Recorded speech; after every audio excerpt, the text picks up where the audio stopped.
going on, people? Welcome back to the channel. We are back again this afternoon or this morning. It is Saturday, the 25th of May, 2024.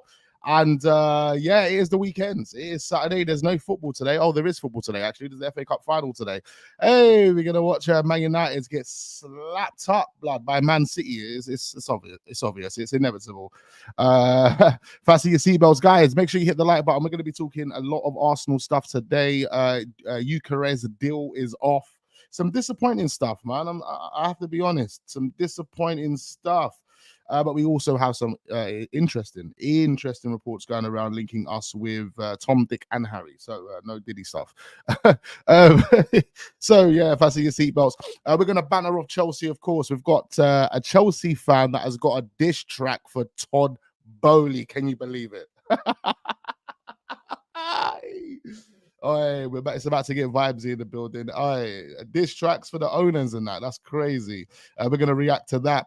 We're also going to be reacting to KG and Expression's shameless and embarrassing music video for Arsenal and for Robbie and for AFTV, more or less. It's a bit embarrassing. I can't believe it. I can't believe it. What's going on in the game now? What is going on? This is proper WWE. This is proper WWE now, boy. I'm telling you. Big up all the real ones in the building. Make sure we are hitting the like button. Do subscribe to the channel. All of that. We're going to be running through a lot of stuff, man. We've got Olise as well. Positive talks with Olise. I've reached out and contacted Olise's entourage. They've reached out and contacted Bruno Guimarães' entourage. Arsenal are cooking. Arsenal are trying to make things happen. And they're trying to get some big deals done before we fly out to the USA, which will happen on the 21st of July. Last year was the 1st of July. Obviously, we've got the Euros this season. I don't really care about the Euros. I was telling the man them in the chat the other day. I don't really care. But we probably will, talk about it when it's on. See what England do. Big up Daniel in the building. Big up Alex. Big up AFC always. We've got Shah in the building. Make sure we're hitting the like button, ladies and gentlemen. Big up all the real ones I see watching. I see you guys. Let's dive straight in and look at this diss track. This is incredible. I don't know if any of you guys have seen this, but as we do know, blurry sewers are in the mud. Well, they're not even in the mud. They're in the sewers, obviously. They're in the sewers right now, looking for a new manager. There's fans that are optimistic. There's fans that are not so. And it's a wild one for Chelsea. It's good to see from an Arsenal fan, these guys going through the sewers. Owners that don't give a shit. Todd Boehly doesn't know what's going on, doesn't have a real plan on how he's going to keep Chelsea in the conversation. They're looking at bringing Jose Mourinho back. It's difficult times. It's challenging times for Chelsea. They scrimped and scraped this season, got themselves back into the European conversation. Poch walked or sacked, whatever the case was. I don't know what it was, actually. I mean, I think he was sacked. I think he was sacked. But obviously not to avoid the fiasco, they'll kind of cover it up and say, he walked. He was sacked. But this one here, this is interesting. Absolutely interesting. The Todd Boehly diss track. Fasten your seatbelts. Let's listen to this. Yo, state of my club is making me sick. Stupid American prick. Pull him! Hey! All right, we're going to pull him up straight away. And he done it on a classic as well. Big up Skepta for the production on this one. This is interesting. Man said this American prick. I mean, it's basic stuff, obviously, but, American prick. That's exactly what Big Belly Boehly is, and the blurry sewers. This fine. I don't know what they are. What are they? What do they specialize in? Just banking? Doing some fraudulent activities? What do these guys specialize in? Brand envelopes? I don't know.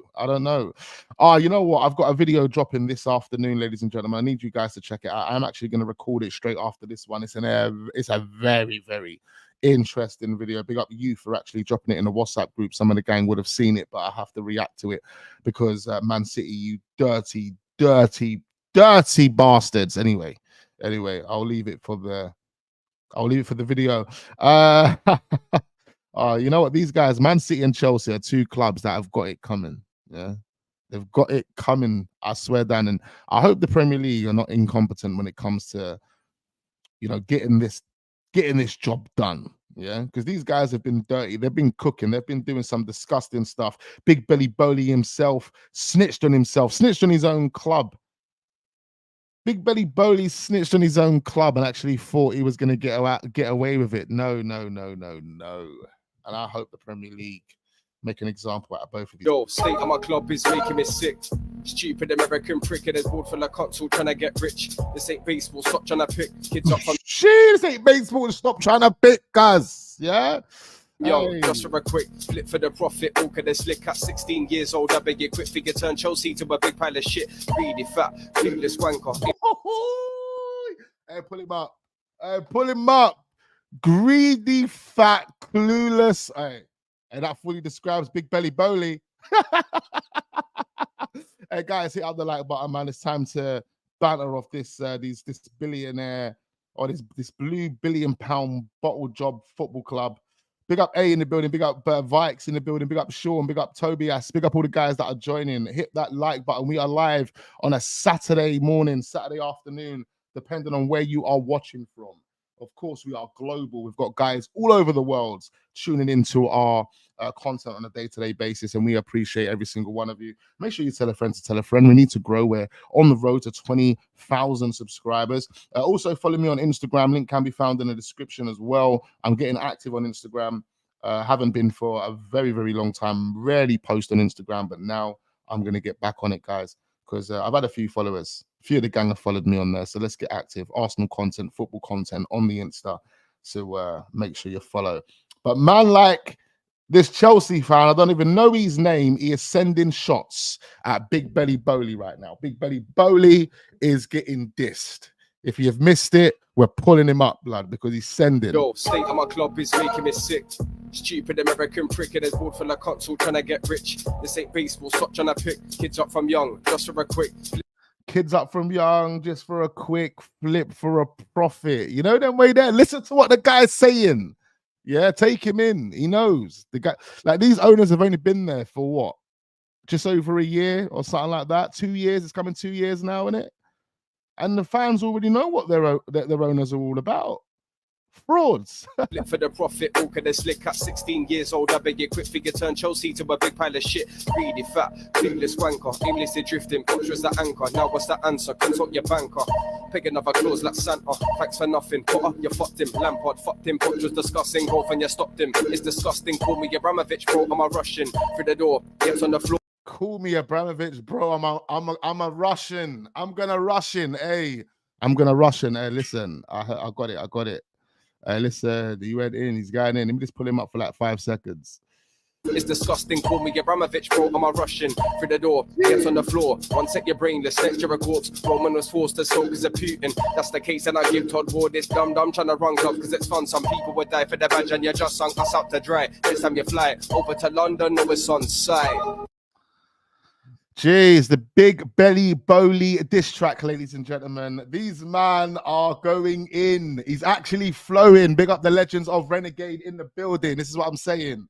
Big Belly Boehly just got slapped and slapped and slapped. It's good to see, man. It's good to see. This beat reminds me of Scratchy. Absolutely, man. Scratchy. Yeah. He used to go spazzy on that one. I can't lie. Big up Georgie in the building. I see ya. Big up Sean. Big up Ilias as well. Big up all the guys that are joining. Keep getting your comments in. We are just vibes in on a Saturday. Just bantering off Chelsea right now. They're in the muds. We do know they're in the muds. Or they're in the sewers. Obviously, blurry sewers. Blurry sewers. And for those that don't know why I call them blurry sewers, because someone asked me the other day, Wax, why'd you call them blurry sewers? Bro, they're called Clear Lake. They're called Clear Lake. The organization is called Clear Lake. Yeah, no. That lake is not clear over there.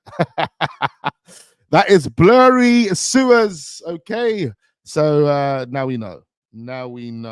Anyway, interesting stuff. We've got another video that we're going to react to. I might as well do it might as well do it next before we actually dive into the real Arsenal content, you know, because a lot of people are out here for vibes. So we're just vibes in today, 11:50 here in the UK, London time. You get me? Let me know where you're watching from.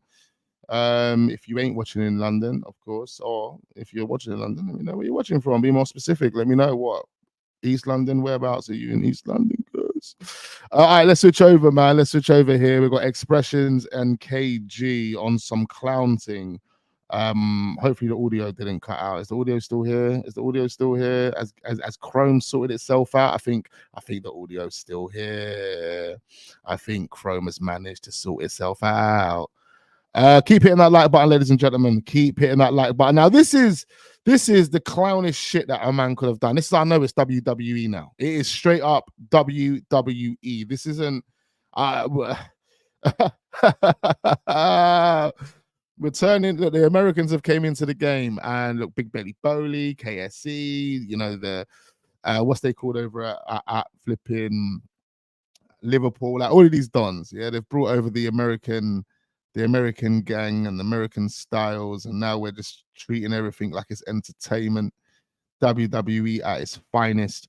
Let's listen to this anyway. These guys are funny dons, man. I just to let these guys know. You see them trophies that you see there, yeah? Look, let's put it up. Yeah, you got some fake Champions League and a fake Premier League, yeah. Just know, yeah, especially for Expressions, bro. This is the closest that you man are ever gonna come to any one of these trophies anytime soon. I understand Man City hold weight when Man United, hold weight when it comes to this Premier League trophy, but yeah, that was decades ago. Yeah, it's like, what was it, like 30, like 15 years almost? That's been a long time, bruv.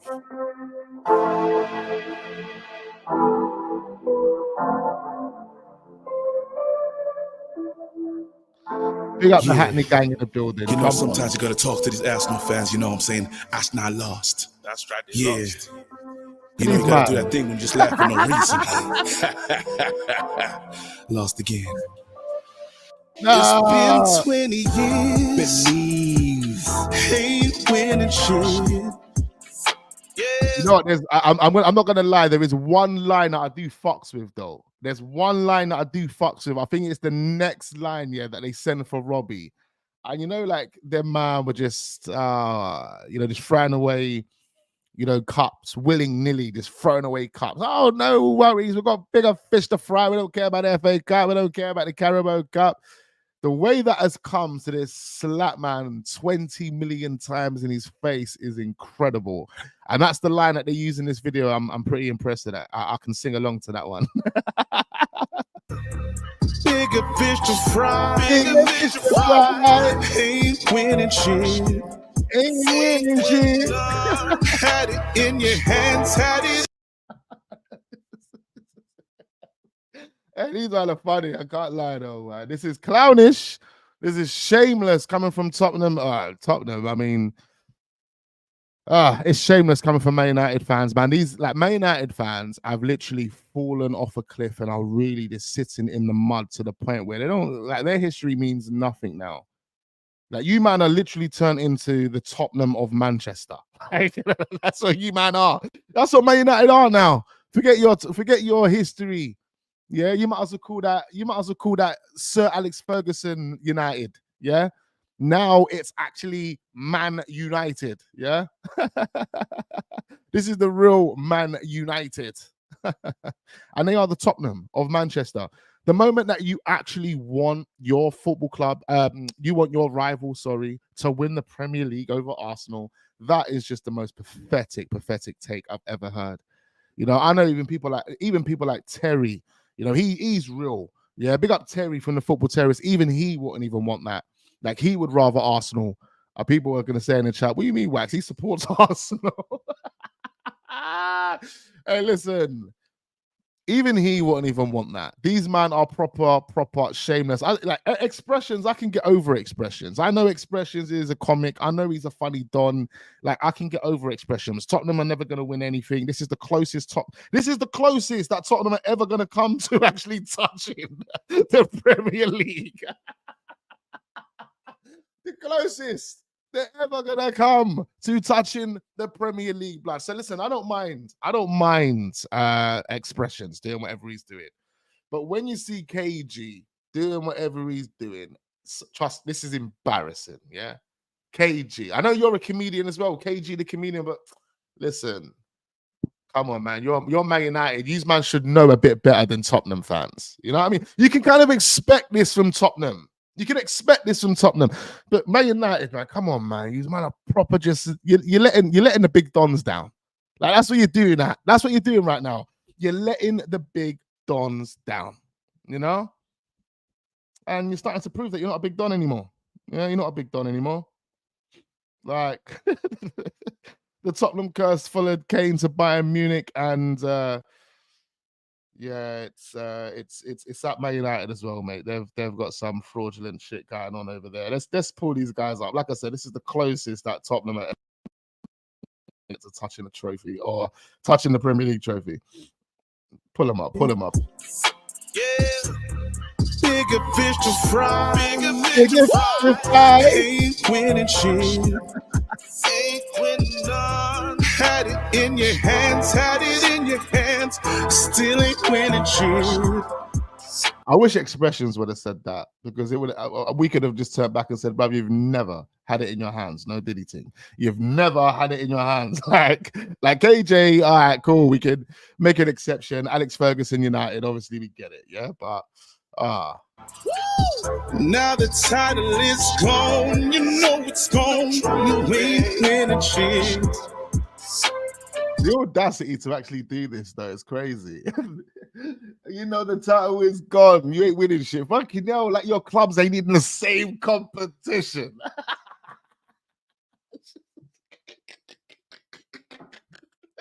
That's what makes this fucking so funny. Like their clubs, both of these man's clubs are in the same competition. And you man finished where? You man finished where? Where? Oh wow, but this is crazy. This is crazy. This is WWE at its finest. I swear down. Don't worry, guys. We're doing the whole video. It is funny. It is so funny. You got to smile, man. We've got no football. In fact, we're going to watch Man United get slapped up. I know we're going to banter off that later on this evening, especially in the WhatsApp group. But you know, we've got no Arsenal, man. We've got to find some happiness. We've got to find some joy from somewhere. You know, we're going to be talking about transfers in a minute, and I'm telling you now, we're not going to find any joy from what we've got to share today. So fasten your seatbelts, hit the like button. I mean, you might find a little bit of joy. In fact, we have got some positive news to talk about. Bloody hell. Big up Shaq, big up Ace 12, big up Musa, big up the G, the Schema in the building. Big up my guy FFT in the building as well. We appreciate you, J Dub, Just Ads, all the people that are joining. 170 Gunner, I see ya, man. Big up Sean, I see you, man. Come on. Big up Afo, I see you, man. Keep hitting the like button, ladies and gentlemen. Keep hitting the like button. We'll have more interactions in a second, man. I just need to get through this. This is hilarious. This is absolutely hilarious, blood. Say the title is gone. Ricky Maltese on no.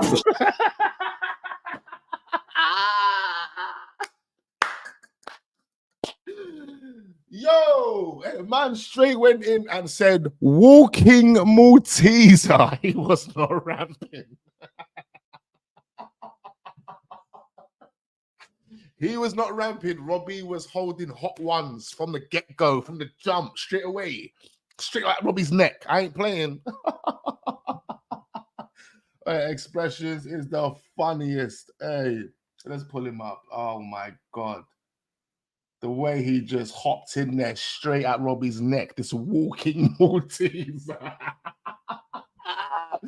Oh, Ricky Maltese on no fish to fry in a pan like Peter. Were you telling me I'm a shameless geezer? Title gone fast like the food in your freezer. Hey, what will you do, X? Hey, said, what will you do, X? Cook the Jamaicans all done. I'm a head chef, eaten by the sharks. Gunner's got the chain cut. Robbie what the brass. Tell me what. I'm sorry. Oh man, he's on to Robbie, boy. He's on to Robbie. Expressions ain't playing. End of the season with nothing. No. We've got to pull him up. It was, where was he? It was about here. I like his little ad lib as well. In the freezer. What will you do, X? Said, what will you do, X? Cook the Jamaicans all done. I'm a head chef eating. Cook the Jamaican, bro, he is sending. And we know, obviously, Expressions has got the fucking. We know he's got the metaphors. Shameless geezer, title gone fast like the food in your freezer. What will you do, X? Said, what will you do, X? Cook the Jamaicans all done. I'm a head chef eaten by the sharks. Gunner's got the chain cut. Robbie, what the ras? Tell me what happened. Burger at the back of your head. What's happening?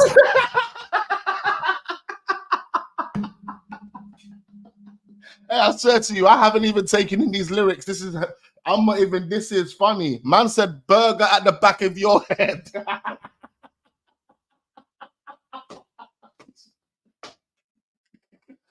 Oh my God. I swear to you, I haven't taken in these lyrics. I did not know he said that.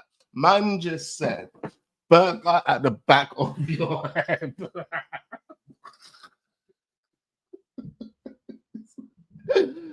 Oh my God, he is killing me, cuz. This is not even a joke, blood. Let me pull him up. Oh my God, look at the Chinese thing. Remember her? That was funny. Oh my God, that was funny. I need to get it together for 1 second. This is mad funny, I swear to you, blood. Man said burger at the back of his head. That's a crazy one. Man just saying he's so fat, he just got a burger on the back of his head. Like his head's just all squashed up. And Expressions. Come on. Man is proper cooking. You see me? I wouldn't be able to take that shit. Hey, man. Hey, Robbie's got some tough skin, but I wouldn't be able to take that shit. I swear. By the sharks, Gunner's got the chain cut. Robbie, what the ras? Tell me what happened. Burger at the back of your head. What's happening? No opera singing, but know that I'm witty. Starboy limping like he moving with E. End of the season with nothing. You get me? $500 million spent. I'll be frank like Kessie. Lego in charge. Better win next season. Wenger from afar screaming this. What's reason? Hey, winning shit. I swear that I can't get that burger line out my head, bruv. Man said hamburger at the back of your head. Yeah, that killed me, blood. And that fully killed me, bro. I swear, we got to move on from this. Otherwise, we'll be on this all day. I think this is a stream within itself, like reacting to this. Oh my God, that was hilarious, guys. Oh, bro, that is so hilarious. Bullying settings. This is a violation. Nah, if I'm Robbie, I'm sacking them, man. I swear to you, bro. Big up my guy, Gumsy Gums. Hey, bro, I swear to you, no way. No way, this is a killer.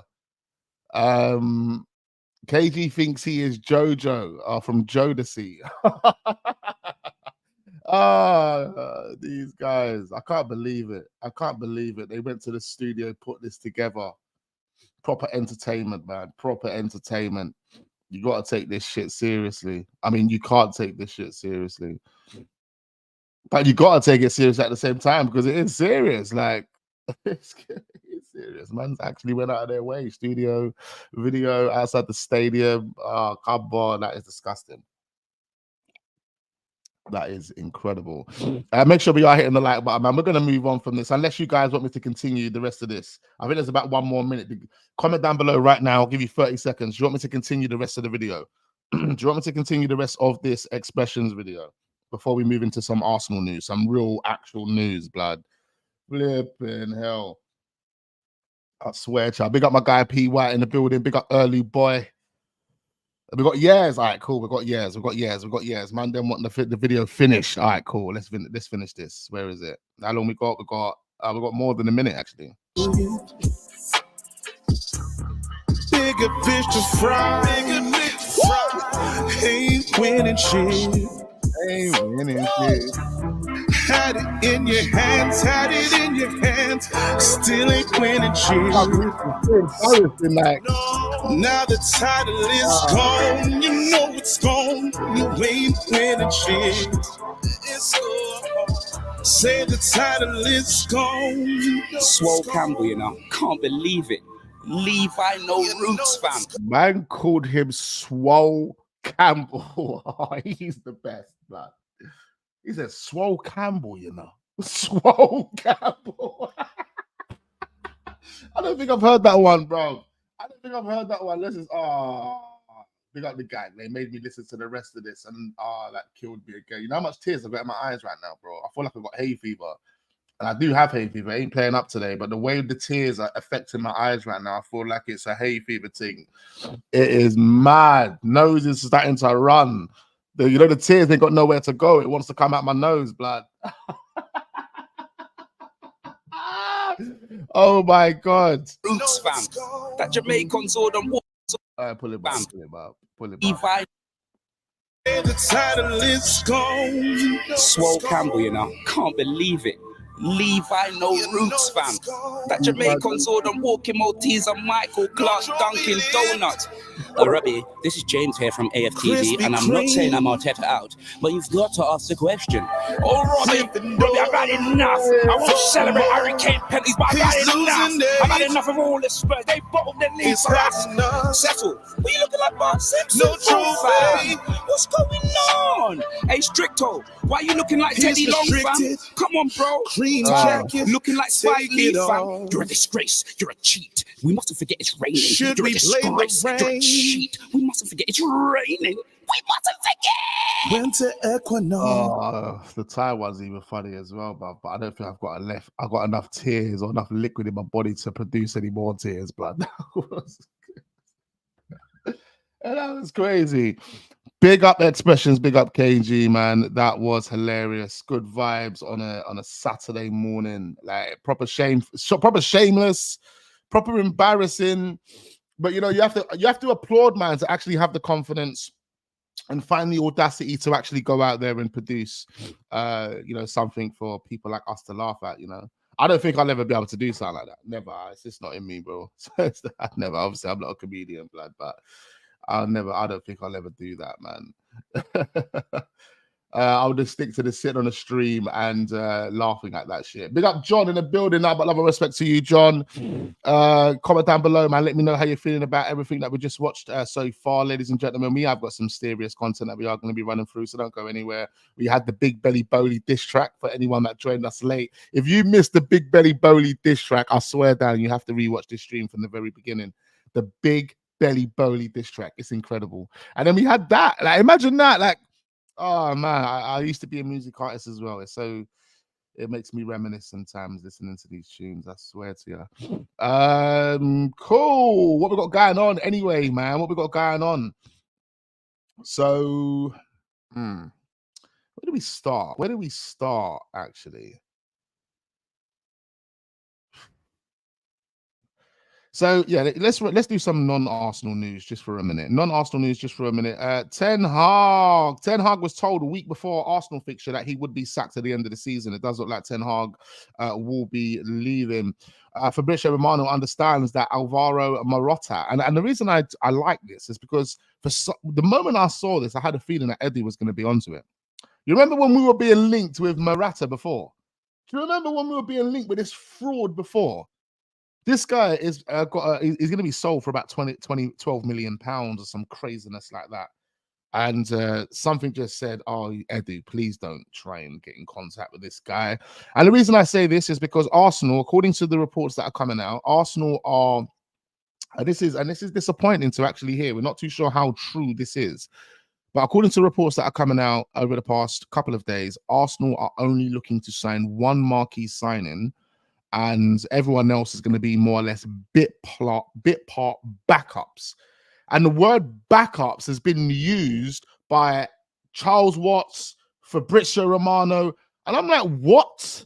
You're telling me that Arsenal are going to sign one marquee signing this summer and everyone else is going to be backup players? Okay. So on that basis, Morata saw this and it sprung to mind like, oh no, Edu's probably going to be looking at Morata then. If he's looking at backups and he don't really want to, he might be looking at Morata. No. But anyway, he's leaving or looking to leave.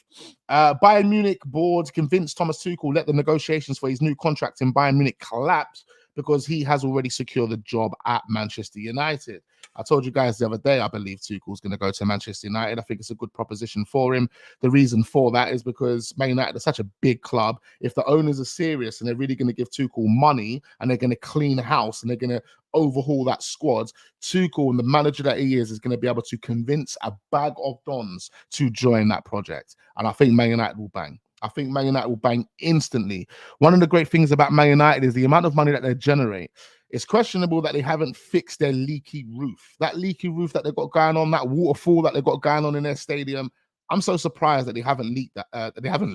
They haven't fixed that, because they've got so much money. They generate so much money. But what that shows you is people don't care at Man United. They didn't care. No one cares. No one's kind of looking at these problems and identifying them, not like what we've kind of done over the past couple of years. We've revamped a lot of stuff, the training ground, the stadium inside, the stadium outside. Like Arsenal have really identified a lot of problems, and that roof is disgraceful. Absolutely. Big up P. White. Big up Zeeks. He says, big up Wax in the community. West London in the building. Get Olise to the carpet ASAP. Absolutely, man. We're going to be touching on Olise. Big up NG. He says, I've been wanting to watch your videos, but your titles are always so jarring. Not this one, to be fair, but bloody hell. Big you up, my guy, man. My titles are jarring. That's crazy. I've never heard that one before. Anyway, man, big you up. Good to see you here. Good to see that you've subscribed. So make sure you're back in the fucking future, my friend, okay? Don't go anywhere, bloods. Don't go anywhere. You better sign players that are better than what you've got. What kind of crap is this? It shows they ain't trying to win anything. Yeah, let's see, man. I think that the media could be talking nonsense at this moment in time. We have to wait and see who the first signing is. We can kind of make a determination when we get closer to the market, see who the first signing is.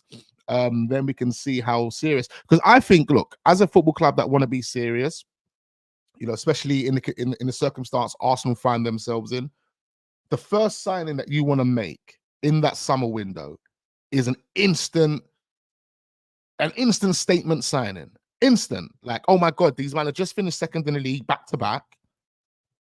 And the first signing they bring out the bag is the best striker on the planet, or the best centre midfielder on the planet, or the best CM on the best CB on the planet, whatever it may be. Do you know what I mean? That's the approach that Arsenal need to take. Not come out and say, oh, yeah, we're signing 3 under-21s because we're focusing on building for the future. Like, that is stupid. And I don't want to see that type of approach. I want Edu to be really cooking. These men need to open up the checkbook and put the money down on the table for the best players available or for your number one targets. You know, if Chelsea and other people are out here trying to pounce on your deals, then I expect you to, get those deals done. I expect you to hijack a player. You know, get ruthless. Get ruthless. If there's a player that you like and another team's out there trying to get him, make sure you hijack that shit. No dilly-dallying.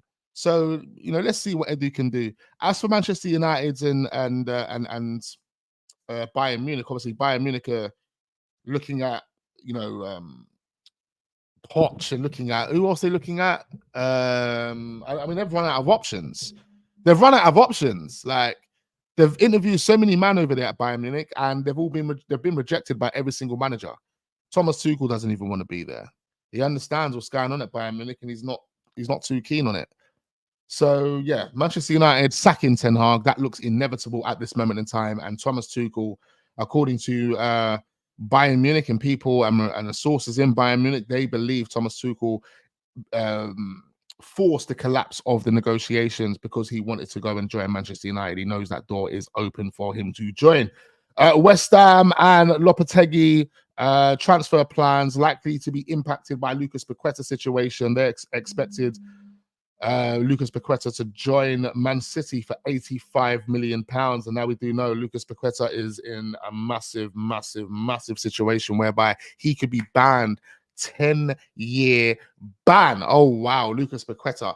For those that don't know, for those sitting at the back that don't actually know what's happened with Lucas Paqueta, as for Vikes, who says for what, or so what, I don't know, maybe I've misread that. But for those at the back that don't actually know what's going on with Lucas Paqueta, he's been betting on himself, basically. He's been betting on himself and getting himself yellow cards, intentionally getting himself yellow cards. And now now they found out, it's caught up with him, and they're taking it super duper serious. And he's looking at a 10-year ban, bro. 10-year ban. That is crazy, bro. Or up to 10 years. It can obviously be less than that. Borussia Dortmund, according to Fabrizio Romano, are now pushing to advance in talks for Gyökeres. Guimarães at Stuttgart, who has had a tremendous season over the Bundesliga, is going to snake his club and go and join Dortmund. It says BVB insisting, as there are several clubs keen on triggering his release clause, which is only 17.5 million euros. That is cheap for a player that has just done 20 GA. Is it 20 goals? Is it 20 goals? Well, I can't remember what he's done off the top of my head, but I do know he's had a good season. And yeah, this is interesting. He's one of the priority targets for Dortmund. Their man over there in Germany don't really care about snaking their clubs for their direct rival club, do they? They don't really care. I mean, Dortmund and Bayern Munich have been doing it for years. You know, Dortmund have been like a feeder club for Bayern Munich in a way, selling them bare players over the years. But that's interesting. I know a few people have wanted him at Arsenal, not me, but yeah. Here's another one. Man City are ready to listen to offers for Matthias Nunes just 1 year after signing him for £53 million. Would you guys be interested in bringing Matthias Nunes to Arsenal or to your respected clubs? Because I think he's a good player. I think he's a really good player. I'm not too sure why it hasn't worked out for him at Manchester City. Maybe it's the style and the way they play football over there, and it just kind of hasn't. He hasn't been able to adapt. Or it could be other reasons. I'm not too sure, but they're looking to sell him 1 year after actually buying him, which is pretty bizarre. He must be dead. Bayern Leverkusen, or Pep thinks he's dead. Bayern Leverkusen, Xavi Alonso, he actually wants to sign Cristiano Ronaldo in the summer. Let's see if that happens. What else we got here? Newcastle considering an astronomical offers for a Brazilian midfielder. Bruno. Oh yeah. Oh, what? I'm bare looking at that, thinking who? I'm looking at the picture, thinking who the hell is this Don? This ain't no Brazilian Don that I know. Obviously, we're gonna touch on Bruno Guimarães in a second. No Diddy stuff. Make sure you hit the like button. All of that. It does look like we're gonna be switching over right now. In fact, yeah. Guys, hit that like button. Hit that like button. We're gonna be switching over now, talking about Olise, first player that we're gonna be talking about here. Nunes is not a City type of player. That's what I was thinking. Big up my guy Naga. Alex says hit up the like button. We've got way over 100 people in the building. Hit up the likes in this bitch, please. Ronaldo. Oh, I've lost it. Ronaldo has a 1 billion release clause. Crazy. AC Milan will easily sell if they offer 110 million. No one will ever spend 180 million on Leao. I don't like. I rate Leao, but I wouldn't want him at Arsenal. It's not based on the way we play football. I know there's a few people in the chat that would love to see Leao at Arsenal, but I wouldn't.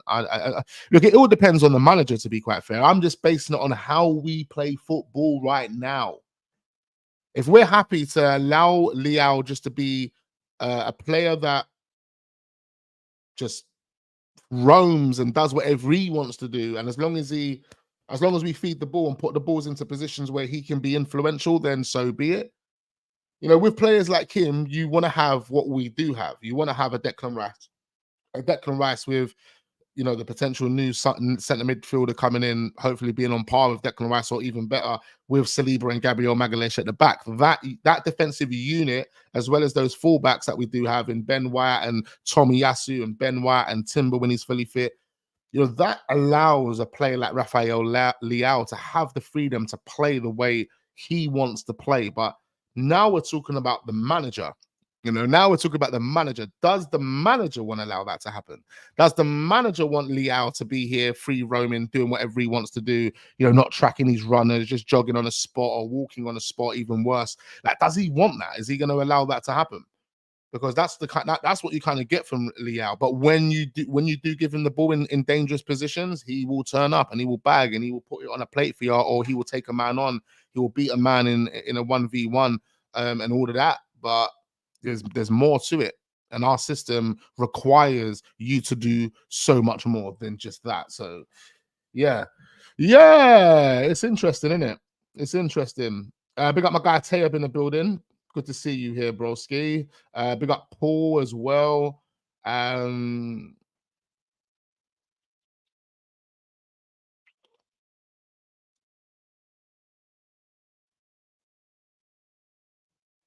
If a decent offer of 35 to 40 million comes in for Kivior, then why not sell? Listen, I think personally, if I'm Arteta right now, I'll be looking to just get Kivior moved on. I think we could make a profit on Kivior at this moment in time because he's had good moments because our team as a collective have been well drilled. They've been a well-oiled engine to a degree, right? So, you know, he stood out. Not even stood out, but he's just been able to put in a good performance. On that basis, you kind of increase the value. But we know, based on the eye test, everything that we kind of see from Kivior, I personally just don't believe he has what it takes to help Arsenal get to that next level, you know? So we might as well just sell him now. Sell him now, make 30 million off of him. That's a 10 million pound profit. I think we paid 20 mil for him. Make 35 million for him. I think we can do that now, especially where he's young. He's 21, 22. Like we might lose someone that could go on and be a sixth centre back. I do look at Kivior and think, you know what, you can be a sixth centre back. Even just looking at him as a player, you know, something about his aura tells me maybe you might have something there, because he doesn't really seem like a dickhead. Doesn't really seem like he has an ego. He does seem like he's well put together. He's sharp. He is sharp, but I don't know. There's just things in his game. I think like decision making. I think. Obviously, we've seen him play as a left back a lot of the time. You know, positioning has caught him off this season, but that could be, you know, not being used to playing as a left back, isn't it? But there's things that he's done good passes, good tackles, and things like that. I'd just rather just get rid of him, make profit off him now, and keep it moving. Big up Tamina in the building. She says, "Hi Wax, how you doing?" I'm very, very well, Tamina. I hope you are well. Do you like my new picture? Yes, your new picture is amazing. Big up Naga. Big up P White. He says Vieira can go. Yes, I'm like, listen, I like Vieira, man, but I don't think Mikel Arteta is going to give him the chance. And right now, I think every single position in this team needs to be filled with a player that can just come off the bench, give you 10-10, or can start and give you 10-10. We just need every position.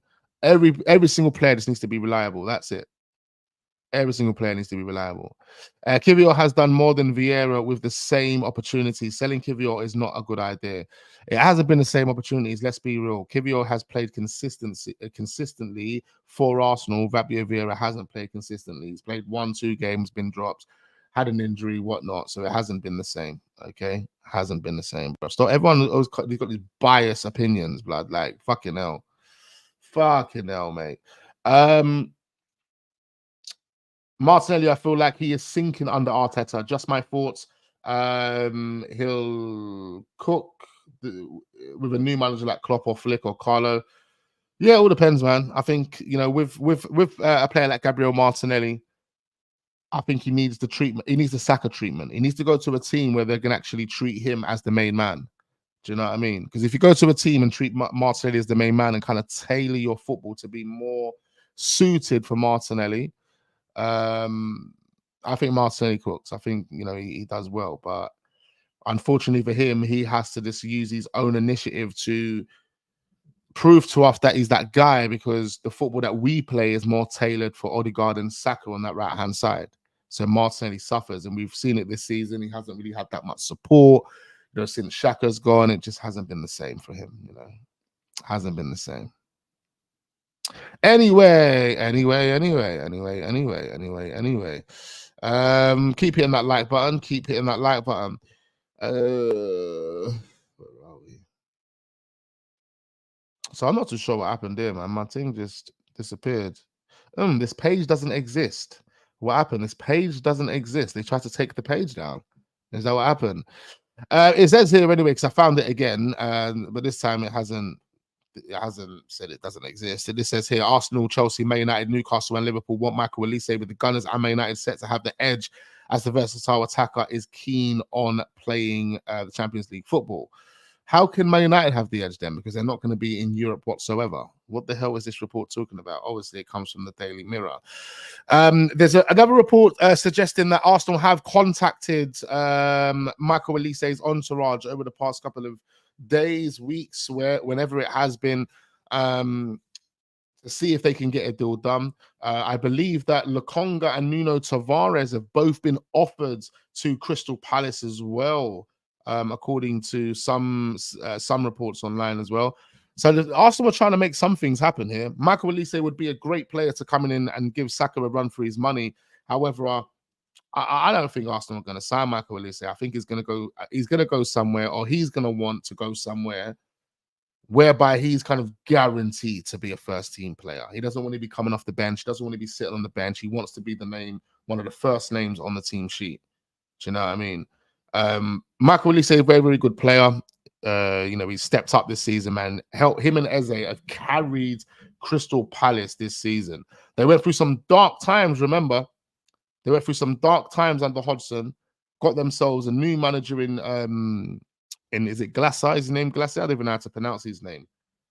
But they got themselves a new manager. The football that they've been putting on display this second half of the season has been phenomenal, man. They've got Mateta scoring goals, Michael Olise scoring goals. This goal that he scored, I actually put it on my Instagram. Make sure you guys go and follow me on Instagram. Link can be found down below. Literally, you probably see it right now. Just click it, follow, and come bring your ass straight back here, man. Follow me on Instagram. But yeah, I put up a highlight on Instagram the other day of flipping Olise scoring a bad boy goal from outside the box. We see Manchester United get battered by Crystal Palace 4-0. One of the most embarrassing results that Man United have faced this season. It's been on smoke. And on that basis, teams are looking at both Eze and Michael Olise. Now, Crystal Palace, we do know Crystal Palace don't really generate money like that. They haven't really got money like that. Alan Parrish, I believe that's their owner. He's a young owner. He's been questioned over the years about whether he can invest into the club. The fans have not been too happy with the owner. They've basically said that he needs to sell up, because inevitably, if he doesn't sell up and he doesn't find the money from somewhere to back the managers that they employ, Michael Olise, Eze, these players are going to have to leave. And that's what they're trying to avoid. So both players leaving is a possibility this summer, according to what's being said by the likes of Fabrizio Romano and that. But based on how Crystal Palace are performing, I mean, they finished 10th in the league, so they never got Europe or anything. But if they can continue on that type of trajectory going into the new season, as well as that new manager getting at least 100 million to spend, I think there's a chance that they can convince at least one of those players to stay. I think the player they probably convinced to stay is Eze. I think Michael Olise out of the two would probably be willing to push for that move. But then saying that, Michael Olise still seems like a really young player. I was listening to him on a press conference the other day, and I thought, like, you still seem young. You still seem like you've got a lot of life in you. You've got a lot to learn. You've got a lot of experiences to go through. You could make a decision right now and say, all right, cool, I'll jump, go Man United, go Chelsea, go whoever. But then you could end up like Wilfred Zaha. We remember what happened with Wilfred Zaha back in his day when he went and joined Manchester United and it didn't work out for him. He had to go back to Crystal Palace. And that's when he, demonstrated how qualified he was. I'm not saying that's going to be Michael Olise, but these are things that they have to consider. These are things that they have to look at when they're so early in their careers. And looking at that Crystal Palace project, I would say, look, it looks like it could do well next season. It looked like it's a project that could actually push and get European football next season. You've got Adam Wharton. Adam Wharton has transformed the midfield. He's a baller. He's come out of nowhere. Sorry, I keep looking at my balcony because I'm pretty sure I keep hearing my cat out there, but she's not. She's there sleeping, blood. And my nose is blocked up, man. Where's my tissue? I had tissue here, man. My missus must have put it in the bathroom or something. Have I got tissue here? My nose is all blocked up, man. But yeah, that Wharton guy has literally transformed the middle of the park. I mean, that's what they were lacking. I'm surprised they didn't utilize him earlier, like under Patrick Vieira. Did they only just sign him? I think they might have just signed him in the summer, maybe. Because I told you guys, when Conor Gallagher was at Crystal Palace were cooking. Patrick Vieira got them, 9th or 8th in the league? I think it was like one of their highest finishes in a very long time. Maybe it was 11th, perhaps. Maybe this season's their highest finish in a very long time. I don't know. But they've done extremely well. And I see Conor Gallagher. This is the reason why I said Conor Gallagher's got something. Because Patrick Vieira, at Crystal Palace knew how to use Conor Gallagher. He was using him as this box-to-box midfielder, getting forward, getting back, defending, attacking. And, in the transition, Conor Gallagher looked really good. And I was saying, you know what? I wouldn't mind Conor Gallagher at Arsenal. Now, we can't necessarily judge Conor Gallagher based on his Chelsea experience, because I think Chelsea have been a shit show. If we look at Conor Gallagher recently under Poch, he has been fantastic. However, the point is, when Conor Gallagher left Crystal Palace, he left a hole in the middle of the park. They went and signed Doucouré. They thought Doucouré was going to be the answer. Doucouré was not the answer. They needed someone with a bit more flexibility, someone that was a bit more offensive. You know what I mean? Because what Conor Gallagher was doing in that season was incredible. But now they've got Wharton, and Wharton is a baller. Wharton is basically what they had when Conor Gallagher was there. And he's come in and he's doing extremely well. Good passing, good movement. He's direct. He's a very, very good player. I think he's only like 21 or 23 max. It's about 23 max. Yeah, but they've got good players there. They've got good players over there, man. And look, for Crystal Palace, they might not have to sacrifice Olise. They might be able to sell one or two other players. They've got Mark Guéhi. He's another player that could be leaving. They've got, and look, A9. I knew A9 was going to come in with his troll stuff, question marks and that. Listen, I'm not talking about Conor Gallagher at Chelsea. I'm not talking about you looking at Conor Gallagher at Chelsea. I'm talking about the Conor Gallagher that was being very productive at Crystal Palace. Go and look at the Conor Gallagher under Patrick Vieira at Crystal Palace. At that point, I said I will have him at Arsenal. Definitely better than what we had at Arsenal at the time, blood. Let's be real. Anyway,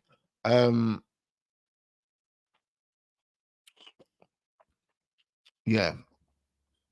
Conor Gallagher's not even a DM for those that think he's a DM. Conor Gallagher's more of a box-to-box midfielder. He can defend, he can attack. He's more someone that likes to do a bit of both. Doucouré is good, bro. Picked up a bad injury, hence missing the season. But next season, alongside Wharton, he'll ball under Glasner. Absolutely. No, Daniel, I'm not even saying that Doucouré isn't a baller. I know Doucouré is a baller. However, what I was just kind of getting at is that when Crystal Palace signed him, Patrick Vieira couldn't get him to replicate what Conor Gallagher was doing the season prior. Do you understand? Do you understand? That's what I'm saying. But anyway. We need a CM. I would get Xavi Simons. Absolutely, bloods. Absolutely.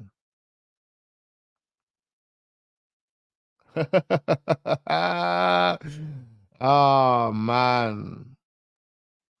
Oh man, keep hitting that like button, ladies and gentlemen. Keep hitting that like button. Keep sharing the videos as well. And follow me on Instagram. Link can be found in the description. All right, we're moving on. Thomas Partey will leave Arsenal this summer. It has been confirmed by Fabrizio Romano.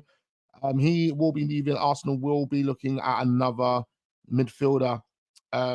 Congratulations to Thomas Partey, by the way. He got engaged to his new fiance. I'm not too sure what her name is. I think we've got a post here somewhere, but when we get to it, we'll see it. But Thomas Partey will be leaving. Arsenal are making a real push to attack the youth market over the coming years by signing the best talent under the age of 18. And I was telling you guys this a little while ago. Now, according to Team News and Ticks, Arsenal will only bring in 1 star. Now, this is where shit gets a bit interesting. Arsenal will only bring in 1 star who can completely upgrade the current squad.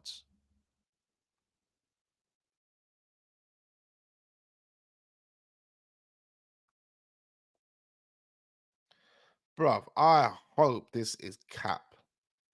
I hope this is proper cap, blood. Arsenal are only going to be bringing in 1 star that will improve the current squad. So, what about the other players that we're bringing in? Like, what? Oh, yeah. Oh, yeah, guys. Backups. More Cedrics. More Nunos. More El Nenis. more Nketiahs, yeah, more Nelsons, backups. That's what it says here. Backups.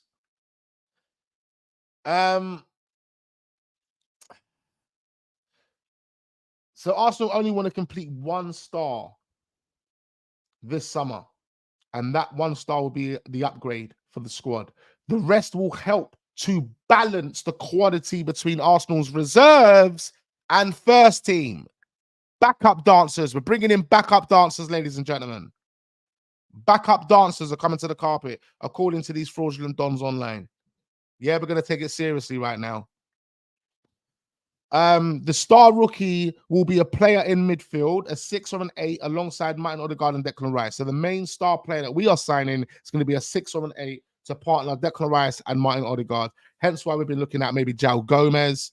Not João Gomez, sorry. Yeah, João Gomez, actually. João Gomez from Wolves. We've been looking at him. And he's young, 21 years old, Brazilian young player. He's a good player, by the way. But I don't know if he's the answer. I think I need more experience. But Arsenal are going to be looking at that type of profile, and when we say profile, not only we're looking at the qualities and the type of player he is, but we're looking at that age demographic. That's what we're looking at right now.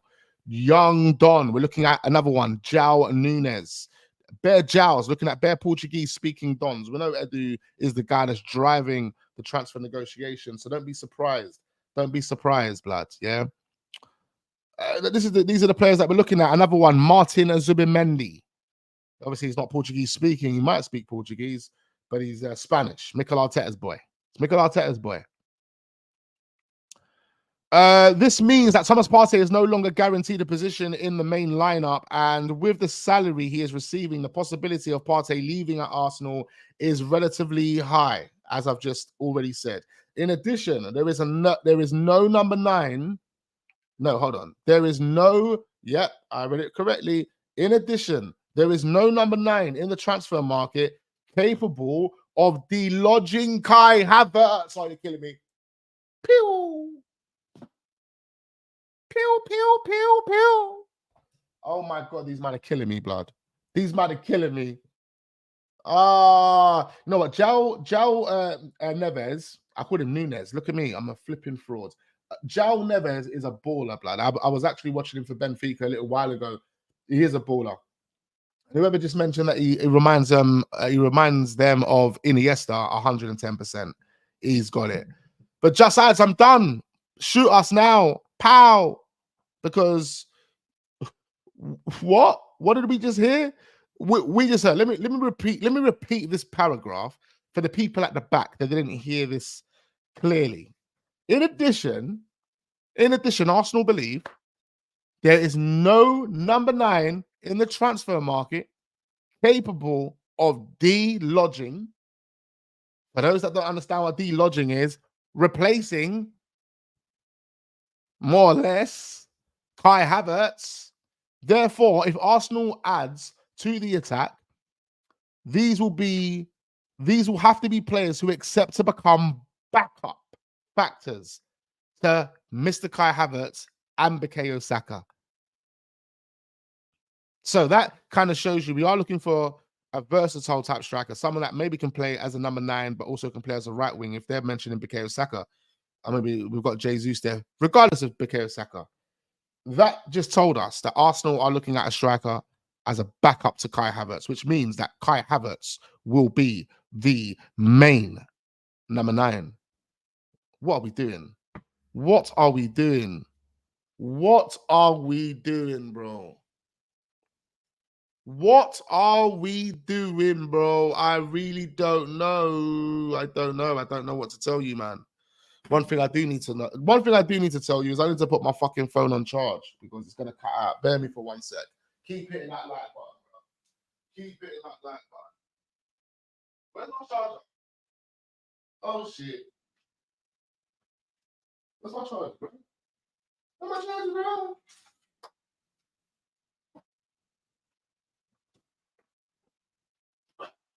Bro, ski.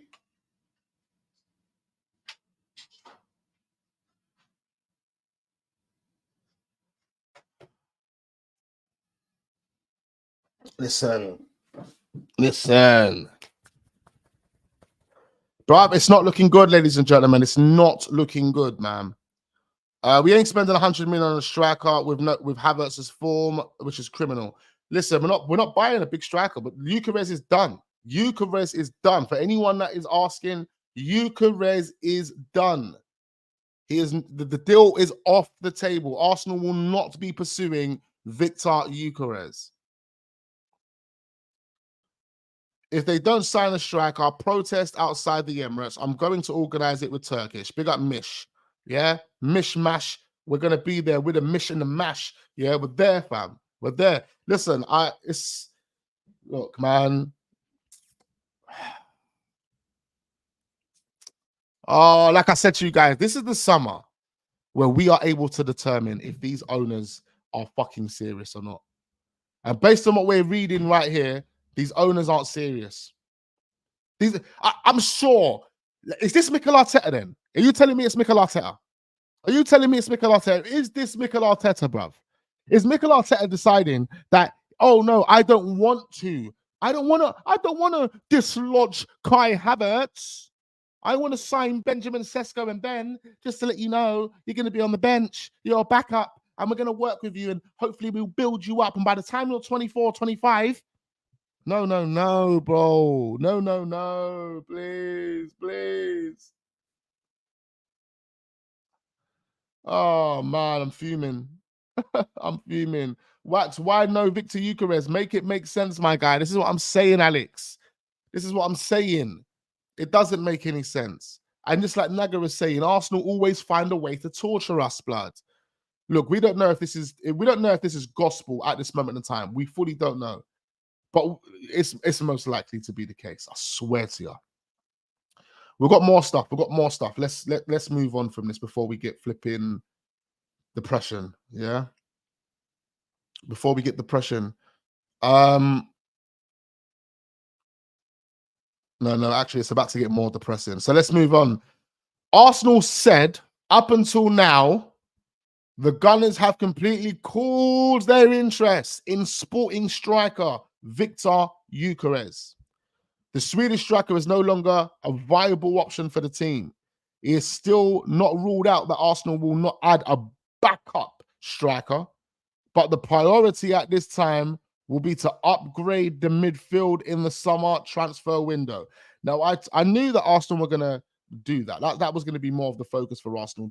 Sorting out that midfield. You can't have Jorginho and Thomas Partey as main players in your starting 11. It just doesn't make any sense. Thomas Partey, we know now, is leaving, as we've already confirmed. And then you've got Jorginho. And Jorginho, as we know, doesn't really have the legs, doesn't really have everything in his locker to be a main player.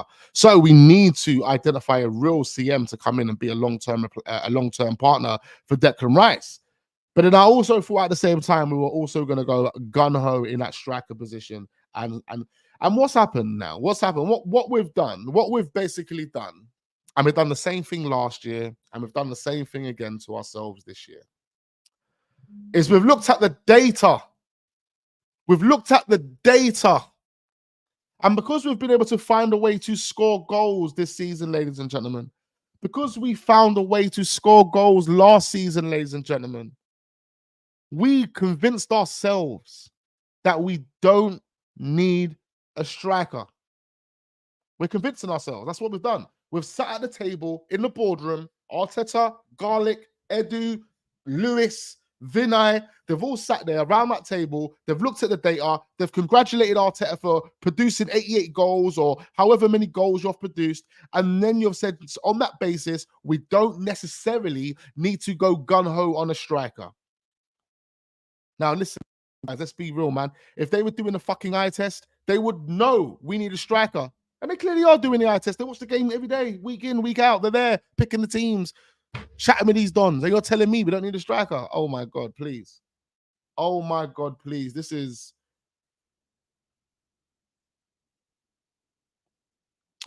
big up the fresh gamer of Bel Air, man. Nothing but love and respect to you. Thank you ever so much for the donation. He says, pretending that we are going to improve and all we do is fudgel.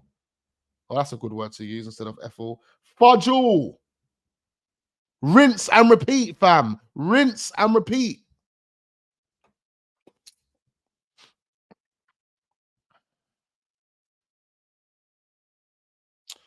We have to be honest, man. Winning a trophy was so important for Arsenal, you know. Because if Arsenal would have won a trophy this season, there would have been no excuses but to go gun-ho again financially. You got to think the amount of money that we have spent on this project with Arteta, it gets to a point where you have to deliver. Like, relying on finishing top 4, especially after spending the amount of money we've spent over the past couple of years, isn't going to be enough. Isn't going to be sustainable for us to then go again and spend another 250 million. Now, I would like to think that Arsenal, the powerhouse that we are, the loyal fan base that we have, the PR that this club put out there, I would like to think that this club, the business deals even, the business deals that you tried to gas us about, oh, Vinay, when really it was Richard Garlick, but Vinay, I would like to think that you, man, are loaded and swimming in cash, so much cash that you can say to Arteta every single season, even if you finish top 4, there's 250 million to spend. But I think we need a reality check. I think we need to really look at the project, the finances that come with this project and what we've spent on it so far to then determine if there will be big money spent at this summer. Because, like I said, you can't keep spending money without a return on investment. And that return on investment needs to be through player sales, or that return on investment needs to be through winning trophies. And we haven't done that this season. Finishing second, yay, well, hey. But what does that do for our finances? And this is the reason why we have to go down this route of looking at, oh, maybe one marquee signing. We'll spend 80 million or 90 million on one marquee signing, and then everyone else that we sign is going to be some bit part backup player. Okay. Edu, man. Edu and Arteta. The last couple of paragraphs here just say, this is also completely consistent with the news from Team News Antics or independent journalist Miguel Delaney. Mikel Arteta has determined to prioritize Kai Havertz as the highest spearhead position in the attack, only considering adding a backup striker when a suitable name is found. This also means that Eddie Nketiah and Gabriel Jesus are completely likely to have to leave Emirates Stadium in the upcoming summer market if a worthy offer is sent. Okay. Either way, Arsenal are not signing Gyökeres. We're going to pull out. We've pulled out of the race for Gyökeres because we care more about Kai Havertz than we care about getting ourselves a striker that can actually bag 50 goals in a season. You know, we're not even asking for 50 goals. You know what the maddest thing is? Like, we're not even asking for 50 goals. We're asking for at least just a striker that can bag 20 goals. Forget his assists. We don't care about assists. We're talking about a number 9 that can bag 20 goals at a bare minimum. And there's a striker on the market, 43 goals and 15 assists in 48 games. And you're telling me, oh, no, we're going to leave him over there because we care about what Kai Havertz has done. All right.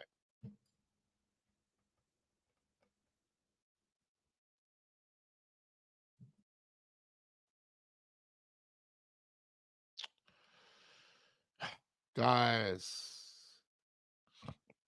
you're right, Wax. KSC is watching that ROI. They're watching it, man. Return on investment. I was telling you, man, about this in January.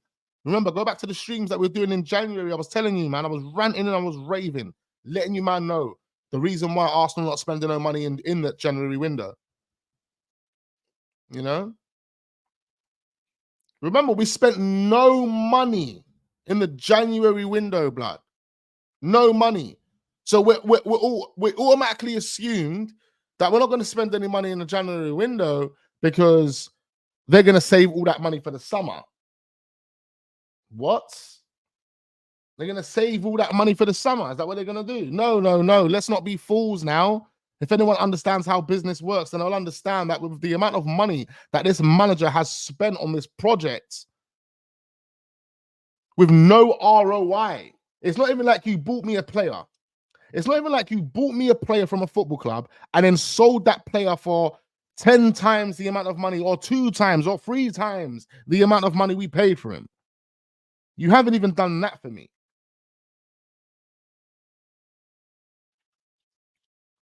So it's about ROI. I've always been adamant of that. It's about return on investment. These guys need to, what Edu needs to figure out now, Edu needs to sell players. This is why I said to you, this has to be the first thing that these men do. The first thing. Because if it's all about ROI, if it's all about return on investment, and you have not been able to deliver a trophy this season, then how do we find that ROI? What do we do? Because what we know is we're going to go into the summer and you are going to ask me for players. You're going to ask me what the budget is. Are you telling me that I have no right to ask you where my return on investment is? You understand? This is how business works. Now, I don't want this to come across like a big belly Boehly project. I don't want it to come across like a big belly Boehly project. And obviously the real ones will understand what I mean by that. But this is business. And at the end of the day, when you spend so much money on a project and you spend so much money on players and things like that, you have to expect an ROI. And in football, the two ROIs that you can expect: player sales, trophies. That's it. It's the only two ROIs. For Arsenal Football Club, we're negative. We're negative right now. No trophies and no player sales that have been more than what you've actually paid for the player. Like, what's the most we've sold a player for under Arteta? What's the most we've actually sold a player for under Arteta? Big up everyone getting their comments in. Just under 200 people locked into this one. Make sure you're hitting the like button. Do follow me on Instagram as well. Link can be found in the description. But yeah, like, can someone just quickly comment and let me know? I'm right at the bottom of the chat right now. 25 million, 40 million for Balogun. It wasn't even 40 million. Naga, I know Naga's always got the facts. Naga's always got the numbers and the facts. Big up my guy Naga. 34 million with add-ons for Balogun. So we have, under Mikel Arteta, the most we've sold a player for is £34 million for Balogun. £34 million for Balogun. That's the most we've sold a player for under this current regime. Now, let's be real. Balogun, firstly, was an Arsenal Academy product. So if anyone gets credentials or any applaudits for that, it's Arsenal. It's the Academy that produced that talent. So you can't, that's no ROI for you, Arteta. As a manager in your project, that's no ROI for you because you managed to get 34 million for Balogun. It's no ROI for you, my friend. Where's the ROI for your projects? Your projects. You're looking at players like Ben White, Ramsdale, Declan Rice, Kai Havertz. Like, we know what the price tags were. Fabio Vieira, Lokonga, like all of that money. You're telling me we haven't been able to sell one of Arteta's players for more than what he has bought his players for?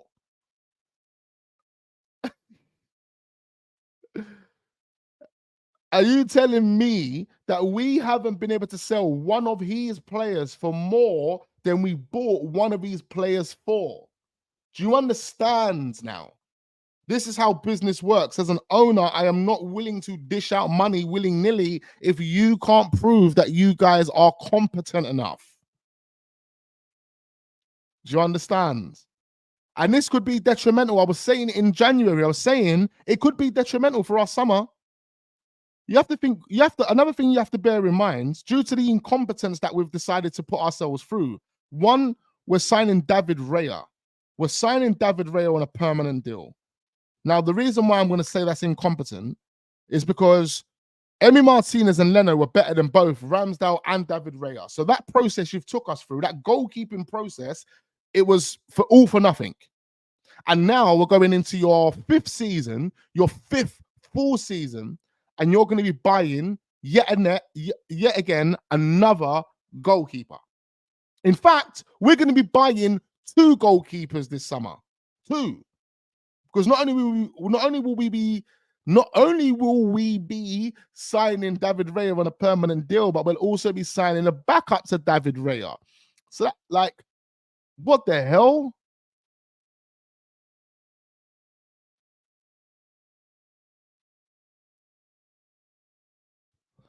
Bro, you're a clown. The technical staff do the selling. Okay. I'm a clown because the technical staff do the selling. And are you telling me that Mikel Arteta is not a part of the technical staff? You're a clown. You're a clown. Oh, this is a clown channel. Yeah, that's why you're watching. Thank you. Big you up, my guy. Clearly doesn't know nothing about what's going on. You're talking to a real one who knows everything there is to know about how Arsenal's operation currently works. And you're telling me that the technical ones are the ones that do the player sales. Mikel Arteta is the guy that identifies players. When you identify players as a business, when you're in a business and you identify players, right? Not only are you identifying those players to be better improvements on the players that you have, but you identify those players as assets so you can sell them for the future. You make money off them. Tell me what player we've bought that we've sold more. Oh, please. I've just given you it. Oh, but he comes out with the excuse. Oh, this is a clan channel because the technical guys do the selling. He plays too much FIFA. He don't know what's going on over here. He doesn't know what's going on. He fully doesn't know what's going on. Yeah, Arteta negotiates the fees, but did I say that? But did I say Arteta negotiates the fees? Did I say that? And I say you're new to my channel, my guy. It's cool, man. Thank you for subscribing, you clown. It's cool. But if you knew my channel and if you knew what I was on and if you knew the things that I've said in the past, then you'll understand that I know everything there is to know about Arsenal Football Club and how the transfer committee works and how everything works at Arsenal Football Club. Don't come in here with your dead takes, blood. Okay? With your dead takes. I fully understand how the game works, my guy. Okay? I fully understand how it works. Fucking hell. At the end of the day, bro, when you identify an asset, when you identify a player to come into your project, yeah, you directly identify a player to come into your project. You identify a player because a player is an improvement on that project, or that player is worth it because in the future, you know you're going to make money off that player. You're going to make money off that player. So if that is the case, if you as a manager have to identify that, then you're telling me that Mikel Arteta doesn't have a say in the type of players that he's looking at and can't really take blame or doesn't take blame for players not being able to get sold for more than they were purchased for. When you was a part of identifying that player, I think you are accountable, responsible as well. Fucking hell, these guys don't know what's going on, bro. Yes. Don't worry, I've got plenty of cocoa butter, you fucking cunts. You racist fraud. I've got plenty of cocoa butter. Edu out. We have to protest now. If we don't, we ain't winning the Prem for another 20 years. We want that major trophy now. Big up the fresh gamer of Bel Air. I forgot to read your donation, my guy. I do apologize, brother. Getting carried away with these frauds in the chat that ain't got a fucking marble on their brain or a marble on their heads or a marble on their neck. Probably the best way to put it. Arsenal and Arsenal fans should be in the athletics, not in football, if we celebrate second place. Wax is actually right. It's Egal who's no, he's not, man. What do you mean, man? Big up Egal, man. He's my guy, bro. Big up Egal, blood. What do you mean? I know, allow the racism. That's what I'm saying, man. Coming in with cocoa butter takes and that.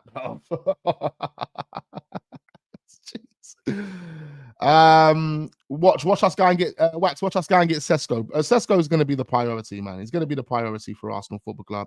He's the one that they're going to be able to convince to sit on the bench. That's what's going to happen. It's going to be easy for them. We are looking at this other young player as well. Again, we're looking at young players. This is a 16-year-old guy called Mason Melia. Plays for St. Patrick's Athletic over in Ireland, and he can't join us if we were to put a bid in for him because of the Brexit rules. He has to wait until he's 18, so that's another 2 years. No point even talking about him. He does actually look older than 16 though. This guy on the screen is 16, apparently. I don't know about all that. I don't know about all that. Ben Jacob says Man City are exploring the move for Bruno Guimarães, having made contact with the players' camp. Guimarães has a 100 million release clause that is valid until June. He also adds that Arsenal have no plans to trigger the release clause. Now, what the crack is with Bruno Guimarães is that we are trying to convince Newcastle to sell him for less than the release clause. That is that's what's being said here.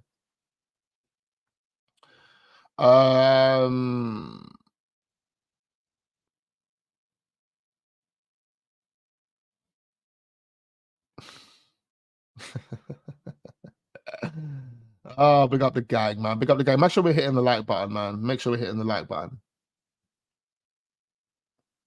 I want to give Arteta time. He's working miracles with the Cronkies. The Cronkies are a lie. It's mad because listen, like you guys know, I believe in the Cronkies, man. I believe in the Cronkies. Andrew says, I'm still surprised you want to give Arteta more time, Wax. It's one more year, bro. It's one more year. I like one more year can't harm what we've done so far and who Arsenal are. And I think, like, based on the fact that you did go toe-to-toe with Man City for 88 games, bloody hell, for 38 games, and it was we had to find out on the last day. I think that's, you know, a bit of credit for an inexperienced manager.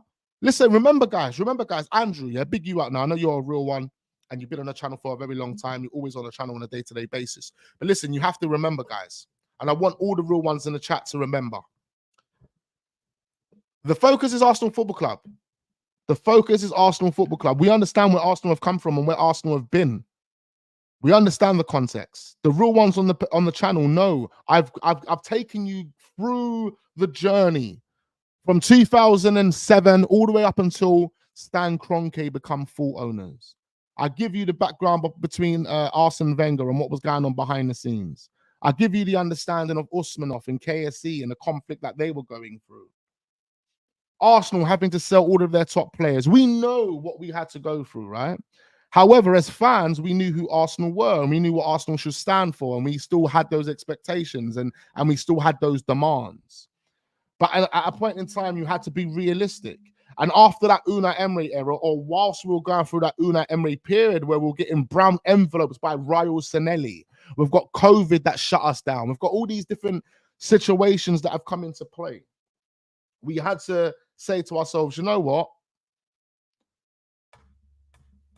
We might have to press a reset button here and understand that, listen, it might take 3 years, it might take 4 years. Now, whether I wanted Mikel Arteta that long or whether I wanted Mikel Arteta in the first place or after 2 years or whatever the case, that's a different story. Remember, my agenda has never been for Arteta. My agenda has been for the football club. Now, because I understand where Arsenal have been and what Arsenal have had to go through, and I've been genuine with that, where we find ourselves today, we can't neglect that, and we can't disrespect that, and we can't say, oh no, but we finished second again, so fuck it, the manager's got to go. I understand it. I fully understand it. But at this point, I think a lot of us will be thinking emotionally, and we're not bitches out here, are we? Are we bitches? Are we women? No disrespect to the women out here. Sorry about that. I didn't mean to do it. But you know what I mean? We're not meant to be emotional. We're meant to be logical. We're meant to be logical beings as men, right? And when we look at Arsenal right now, logically, we are in a fucking title race competing with the biggest team on the fucking planet and bigger than the Man United that's ever been on this planet. And this team is fucking the most scariest team we've ever gone against. But guess what? This inexperienced Spanish fraud, who none of us really rate, who none of us really like, has actually gone toe-to-toe with them. So you know what? Being a fucking real one, supporting the fucking football club that I love, I'm going to say, Manager one more fucking season. And if he can't deliver after one more season of me giving you another benefit of the doubt, then I'm telling you, my foot is going to be so far up your fucking ass, blood. No diddy ting, cuz you're going to be flying to the moon, blood. Flying to the moon. That's the type of scrutiny that man's going to have for this manager. But that's the exception I'm going to make based on the fact that I fucking love this football club. And anyone else that doesn't feel the same, that's your prerogative. You can feel however you want to feel. That's entirely up to you. Remember, Arsenal is it's always Arsenal. Arsenal remain. Everyone else that comes to this thing is indispensable. These men can go tomorrow. They can go tomorrow, blood. I have no emotional attachment to any one of these dons. Yeah? This is what I'm telling you, blood. But logically, looking at what we have done, would it be fair to say Arteta out today? I don't think so. I think what would be fair, one more season. One more season. And like I said to you, if you go out of the Carabao Cup at third rounds, yeah, that's the first bit of rope tied around your neck. Okay? Do you understand? And then we're going to pull it. We're going to keep pulling it, blood. And the only way we're going to release that rope from around your neck is if you deliver the trophy, okay? Whether it's the Carabao, the Premier League, the Champions League, the FA Cup, I don't care. And that's it, bro. That's just the realest it's going to get. That's the realest it's going to fucking get. The people that are out there that are trying to stand on this Mikel Arteta out parade, that are trying to stand on this, oh, I said one day that I was Arteta out and I stand by that. Honestly, you need to look in the fucking mirror because you are more obsessed with the manager than you are with your football club. That's, that's the facts. Whether you are Arteta in or you are Arteta out, you are so more obsessed with the manager than you are over your football club that you would rather just stick with your takes that you had from 2-3 years ago. Those takes existed 2-3 years ago, but guess what? I'm going to stick with them because I'm obsessed with the manager. And it's the only way people talk to me. It's the only way people come and like my videos and interact with me. And because, no. Fuck all that, man. Just be a real one. Say it as it is. The manager hasn't done the best of jobs. He hasn't done the best of jobs. Quarterfinal Champions League and toe-to-toe with Man City all the way to the end of the game 38. Exception. We're going again. Remember, I told you guys, context will only be looked at if he finishes second. This is me again being real. If Mikel Arteta would have finished third, done and dusted, yeah? If Mikel Arteta would have finished third, that is what it would have been. Context is looked at finishing second. You could have finished second and still finished maybe 5-6 points behind Man City after the run that we had. That could have still led to me being, you know what, fuck this, out. There are still things that happened this season. The Aston Villa defeats, the West Ham defeats, the Carabao Cup defeat. They still make me feel like, you know what, fuck it. Done and dusted right now. But you know what it is? This second half of the season has shown me that not only has this team got the qualities to actually go all the way, but this manager has learned. This manager has learned. There are things that I've questioned this manager over, being able to mentally prepare these players. I think he's grown from that. The fact that we didn't capitulate towards the end of this season, that is another reason why I say one more season. But anyway, I am being reasonable. Keep hitting that like button anyway, man.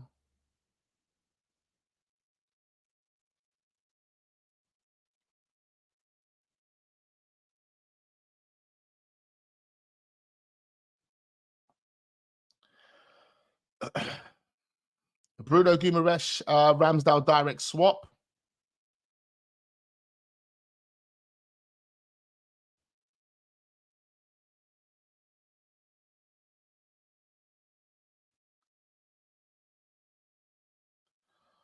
Look, man, we just have to be. Look, people need to understand. Yeah, like I understand people have their feelings. People are, but listen, this is all about Arsenal Football Club, bro. This ain't about the manager, man. This ain't about the manager. This is about Arsenal Football Club. And people can say exactly, Wax, exactly. This is about Arsenal Football Club and no trophies. Da-da-da-da-da. Yeah, but you have to, what I said, and like I'm going to say again, you need to understand where Arsenal was and why Arsenal had to do what they've done to get to this position. Okay? All right? They've done what they've done to get to this position. If you don't fucking understand that, if you can't comprehend that, then I swear to you, you don't get it. You don't get it. Like, how could anyone know their football club the way we know our football club and then still have this energy for Arsenal after the position we find ourselves in today? The position that we find ourselves in today. And let's just remind ourselves what position we found ourselves in today. We have no trophies, yeah? Fucking no trophies, yeah? And I'm super disappointed with that. But right now, I feel like trophies is right around the corner. Like, literally, I'm about to open my door and the trophy is going to be sitting there. That's how close Arsenal are to winning the trophy right now, in my opinion, based on where we're at with this project. But we finished second. We finished second twice now. I can't remember the last time Arsenal finished second twice. Second in 2016. And then it was just top fours really after that. And we fell out of the top four after that, But we've gone again second twice, back to back. This season, even though the first half of the season wasn't the greatest, we stepped up and we proved ourselves. We proved that we have the mentality. We proved that, we have grown and we have become more mature.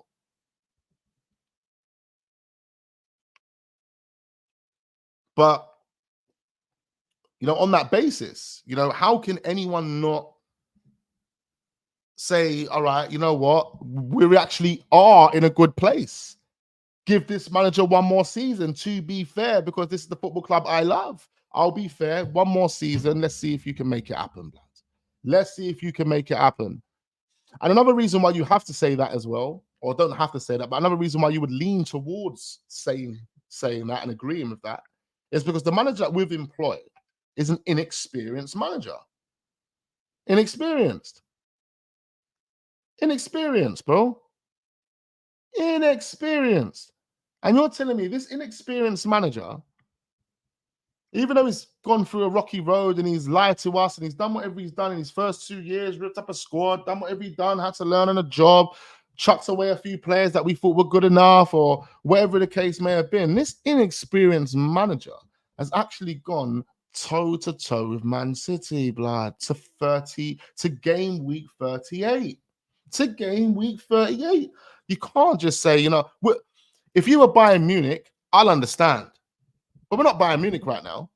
We want to be Bayern Munich. We want to be Real Madrid. If we were Real Madrid, I understand. You go to game week, you go all the way to game 38 and you throw away the title to Barcelona and you have the history of what Real Madrid have of recent. Listen, I'd be like, oh, you know what? We might have to fire this manager, bring another one in. But we're not fucking Bayern Munich. We're not Real Madrid, are we, bloods? We're Arsenal Football Club. We want to be there. We're not too far behind. Trophy-wise, we probably are. But in terms of reputation, in terms of where we can be and what we can be, we're not too far behind. So, yeah, man. I just think, look, one more season for the manager. Let's see how the manager gets on. If the manager gets knocked out of the Carabao Cup third, fourth round, I'm ready to get the manager gone at that point. But I'm going to be fair because I support this football club. And another reason why we have to be fair as well is because we know Arsenal are not going to sack him. We know Arsenal are not going to sack him. I respect Wax, you talking sense. You better than me, Wax, because I never believed in the owners after they waffle last year, big war chest. Well, we did spend 250 million last year. Wax, we all know it won't be one more year. He will get a new contract in January. Our owners are too comfortable with having Arteta. I don't think it's too comfortable. I just actually think that the owners have a plan. The owners have a vision. They have an identity that they want to implement. And it's that uniform has now been put on. That uniform is almost fully decorated. You know what I mean? Like, seriously, I think these owners, I think people are really underestimating these owners. Josh Kroenke and Stan Kroenke are probably one of the best owners you can have in the game. Like, I'm not even saying that. They're probably one of the best owners you can have in the game. And people will say, bro, that's mad, because only 6, 7, 8, 9 years ago, people were saying they're the worst owners. They're the reason why Arsenal have stagnated. They're the reason this has happened, that's happened. And people can look at them. Be a majority shareholder, people would say, well, why didn't they lift the finger? Why didn't they do whatever they've done? Or why didn't they do more to make Arsenal better? Obviously, we're not going to go down that road again. If you want to learn more about that, then go and watch streams that I've done in the past, because I'll break it down for you. But these are the best owners that we can have. They've catapulted the finances by 50, 60%. You know, football clubs ain't doing that. Football clubs, like, they believe, obviously, in the manager because of ideas, because of philosophies, because of tactics, because of what he has sold to them. They're not just believing in him because, you know, he's just a dickhead and he's like, come on, man, these men are a businessman. And when we say businessman, these men are shrewd businessmen. They're billionaires, bruv. They're billionaires. And one thing we have to, you see, when you talk about Big Belly Boehly and you talk about Stan Kroenke, Big Belly Boehly is like an employee of a fucking company. I don't even know who owns Clear Lake, but I'm pretty sure there's a bare different dons in this Clear Lake project, and they're all just running the business. Remember, KSE is Stan Kroenke's blood. Stan Kroenke doesn't have to answer to anyone. Big Belly Boehly has people to answer to. Stan Kroenke has no one to answer to, blood. I'm telling you now, Big Belly Boehly, Stan the man with the plan is definitely one of the best owners in the game. And I'm telling you now, we're going to see it. We're going to see it, man. We're going to see it, bro. They mean business.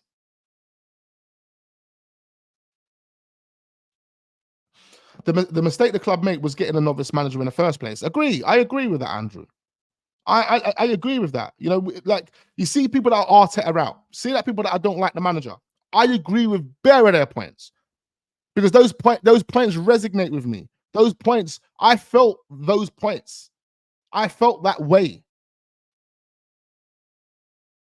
A part of me still feels that way. This is why I say to people, don't have any emotional attachment to this fucking manager or to any one of these players. Just see it for what it is. See it for what it is. And what it is right now is Arsenal in a good place. What it is right now is, you know, like, the manager, you know, he deserves an extra season. It's just that. It's just fair. It's just, that's it. There's no point going over it again, man. If people ain't getting it, people ain't getting it. But I can see most people in the chat are getting it. They are getting it. They are getting it. And we just waffled away for about half an hour talking about this manager. I just don't know why.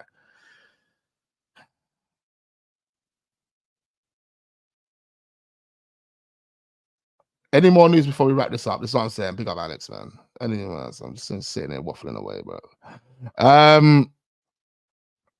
Yeah, so look, man, the Guimarães thing, I've killed my vibe. I've killed my vibe now, talking about Arteta and this fucking fraudulent project. PSG are out of the race for Gyökeres, apparently. Arsenal are still in the race, but they don't want to trigger the 100 million release clause because they're trying to convince Newcastle to give him to us for cheaper. And of course, Eddie will be trying to do those conniving little moves, won't he? But Bruno Guimarães, definitely someone that Arsenal will be looking at. There could be a strong move for Arsenal. And this all depends, you know, how the next couple of weeks go. They've already been in touch with the entourage. I think it's all green light. It's all green light now. It's just about Newcastle and the amount of money that Newcastle want. And if Arsenal feel that it's feasible, then they'll pay the money. Last thing that we'll touch on before we wrap this up, ladies and gentlemen. I apologize for the waffle session. We've been here for nearly 2 hours. It's Saturday. I want to vibe today. Actually, I got my boy coming down from Hertfordshire as well, so we're gonna go and link up with him hopefully. And it was my boy's birthday the other day. Didn't even link up with him. Didn't do anything with him. He wants to do something today. I don't know. He doesn't really do anything anyway, so he doesn't really do. So we'll probably just do something local. But yeah, don't want to leave it too late. All right, cool. Charles Watts is basically saying that we're talking about Emil Smith-Rowe potentially leaving. As much as I don't want to see Smith-Rowe leave, I still think the most likely outcome is that he goes. From conversations he's had, from the lack of game time he's had. If he's not getting those opportunities, he feels like most likely the option for both parties will be for ESR to go.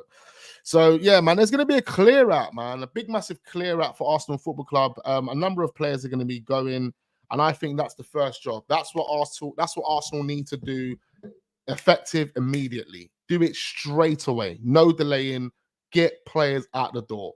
Eddie Nketiah, Smith Rowe, Lokonga, Nuno Tavares. There's a lot of players to get rid of, and this is why I am slightly concerned, because I'm thinking, because there's so many players to get rid of, is it going to be overwhelming for Edu to the point where he hasn't got time to get players done? Maybe this is the reason why Arsenal are looking at backups, easy buys, because their focus is to get rid of players, and they want to put all of their eggs in getting rid of the players. You know, Mikel Arteta has his marquee signing. He's probably been talking with him over the past couple of months. They already know that deal's a green light.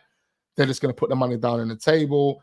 But yeah, I think the focus has to be getting rid of players and then seeing where we're at then, and then moving on from there, bringing in some real players, man. It doesn't make sense to sell Eddie Nketiah and then bring in another Eddie Nketiah. And that's what the reports are saying Arsenal are going to do.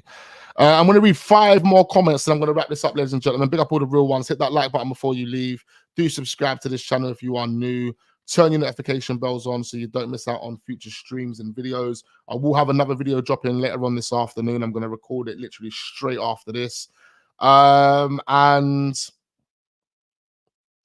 big up all the guys that sent donations in today. We appreciate you guys, man. We appreciate you guys. All right, cool. 5 more comments. I said, yeah. Give 700 million to Ancelotti. He wins the UCL and the Premier League. Sorry, but Arteta isn't good enough, says Mish. Yeah, listen, I'm leaning towards that opinion more than any other opinion. Do you understand? Like, I lean towards that opinion more than any other opinion. Mikel Arteta doesn't have it in his locker to take us over the line. I've been adamant on this for years. And I've been adamant for years. I've said it to my brethren. I've said it to you guys in the chat. But at the same time, I'm a real one. And I'm cared about my football club. And I'm looking at what Arteta has done, especially this season, and saying, you know what? It can't get any worse than this. Like, it can't get any worse than this. And this is not even worse. This is not even bad. This is what I'm saying. Like, the position that we find ourselves in the league, finishing second, game week 38, having to find out who wins the title on that day, is definitely not a bad position to find yourself in, right? Especially for a club that are in a process. So, it can't get any worse than second. We will be able to know. We will be able to determine by September, October, November if it's going to get any worse than second. And then by then, we can voice our opinions. Simple. Edu needs time for his barbecues. This is what I'm saying. So I'm saying he needs time. He needs to get the coal ready. It takes him a couple of hours, not even a couple of hours, a couple of days just to get the coal ready. Do you know what I mean? Just to get the coal ready. Wax, no, Josh said big war chest, and all we got was Rice and Havertz. That's not good enough. Yeah, but you can't blame Josh for that. Josh said big war chest, 250 million was spent. However, that money was spent has got nothing to do with Josh Kroenke. This is what I'm saying. So you can't blame Josh. He said war chest, 250 million spent. He didn't spend the money. Edu and Arteta did. If they decided to put 100 million on Declan, 65 on Havertz, 40 million on Timber, another 30 million on David Raya, can't blame Josh. Josh gave him the money. I wish you'd have gave, bruv, I wish Josh and them man would have gave Arsene Wenger 250 million to spend in one summer.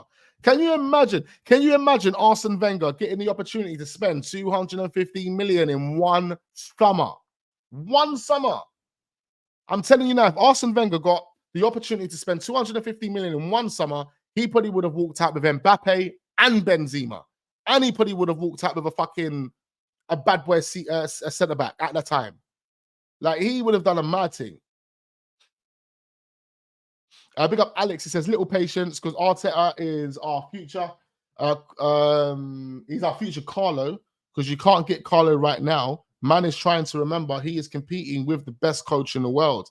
And that's the reason why you have to also give Mikel Arteta a benefit of the doubt. If Mikel Arteta would have finished fifth, if Mikel Arteta would have finished third or fourth or fifth, I mean, I would be on the Arteta route train. I would literally be calling for a new manager this summer. But for the fact that he's got second and he went to game week 38, as I've reiterated about 35 times already in this stream, you got to say Arteta one more season, man. You can't be a dickhead. Can't be a dickhead, man.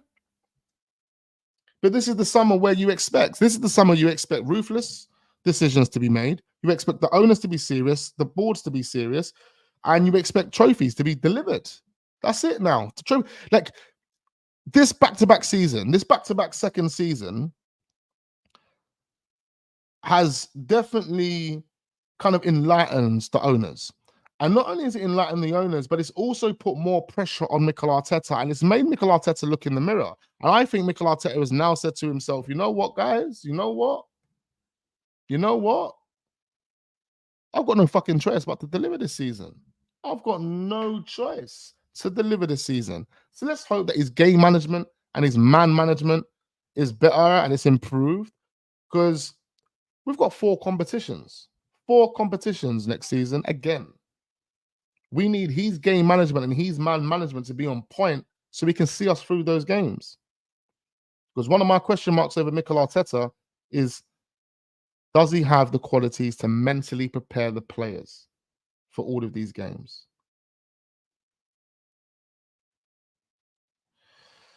Anthony says, why are you entertaining the prospects of Olise when you all know that he is Manchester United bound?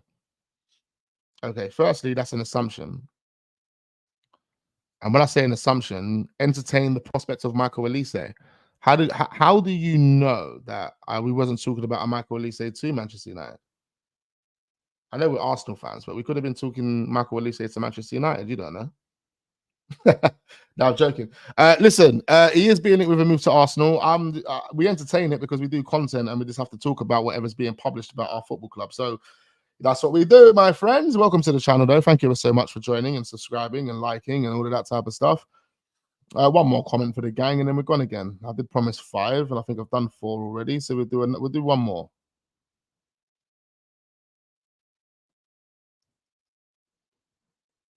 Arteta's downfall is that bench of his own players and doesn't trust them to come on with depth, especially after these internationals. Can't expect the stars to play every game. Big up Rizzo 85. Much appreciate the comment. And yeah, I mean, this is it, man. This is it. Game management, man management. It's all going to be tested this season, bro. Really, really tested. But big up Alex, big up Alec Magisha. Big up Naga, big up John, big up Roland, Sunday, Troy, the Patriot Gunner, Shax, my guy Andrew, Anthony, Ace 12. Big up the other Alex that we've got in the building. 2 Alexes. Big up Mish. There's the real Alex. No, we've got a few Alexes in the building still. Big up Paul. Big up Are